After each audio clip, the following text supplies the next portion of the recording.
Okay guys, what's up and welcome back to the channel. We have to talk about something that is very important and relevant to Dragon Ball Sparking Zero, and that is a very special mode which is called the Create, Play and Share. Now this mode was actually updated on the website at the Summer Game Fest, and let me tell you, this is something that is quite shocking in a good way. This is the description we're getting from the website, which is just even more alluring. So, recreate your favorite battles from through the Dragon Ball story, or set up your dream story battle with your favorite characters. Share your creations with other fans and experience the battles brought to life by imagination around the world.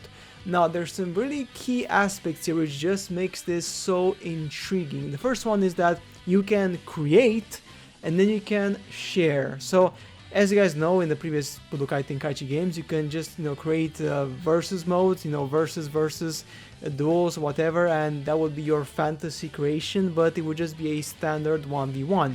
But they are going beyond that standard 1v1 versus the CPU in your fantasy imagination, and effectively allowing you to create certain scenarios, certain battles, and then share your creation with other people, which means there's going to be a system in place in which you're going to create a specific scenario with specific conditions and potentially certain short cutscenes that are going to change depending on which characters you are going to use.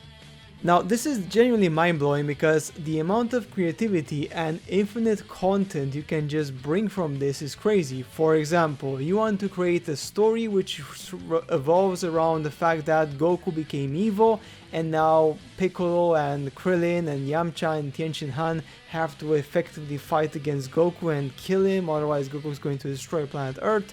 Or a different one, let's say for argument's sake, I know Majin Buu becomes a good guy and then there's a new threat, or there's so many things you can change and modify, right? Because the what if scenarios are for that.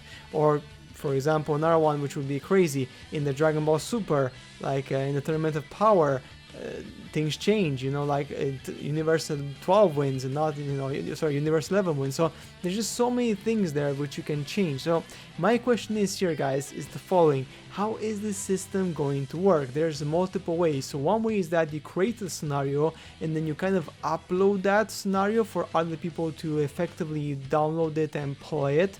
And then when they download the scenario, they download the conditions of the scenario, they play through it, and then they see the cutscene, and they can rate your creation effectively.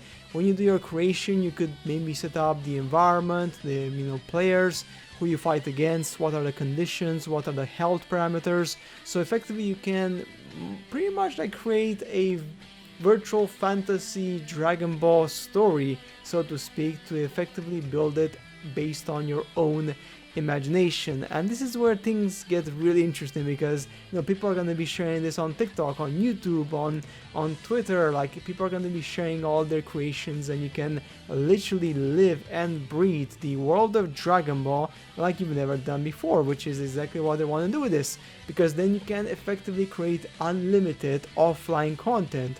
Plus the fact that they're going to be adding in the Season Pass with 20 new characters in the Season Pass 1, plus maybe another additional 20 characters in Season Pass 2, which is gonna come. Season Pass 2, Season Pass 3, we're gonna get tons of seasons, right? So we're gonna get like literally dozens and dozens of characters with their unique stories. You can build them up with more scenarios.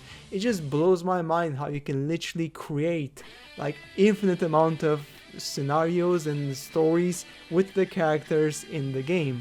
And of course, if each of these interactions have their unique dialogues, conditions, then that'll be just crazy, because if when they fight they're gonna have different dialogues, different conversations depending on who you're fighting against, then it would just be absolutely peak, guys, just totally peak. But anyway, that's it for today's short video, guys. I just want to really show this one because this is just baffles me. Like, how is it gonna work? How are they gonna give it to us to create the scenarios? Are they gonna give us proper tools for that? Or is it gonna be like a menu? There's just so many questions we have with this particular game mode, and to be honest, this one and the what if scenarios and the story mode for offline play, it's already a ton of content, which I'm just glad. So this game is going all in. They want to make sure that people who play offline and online have plenty of content for a very long time.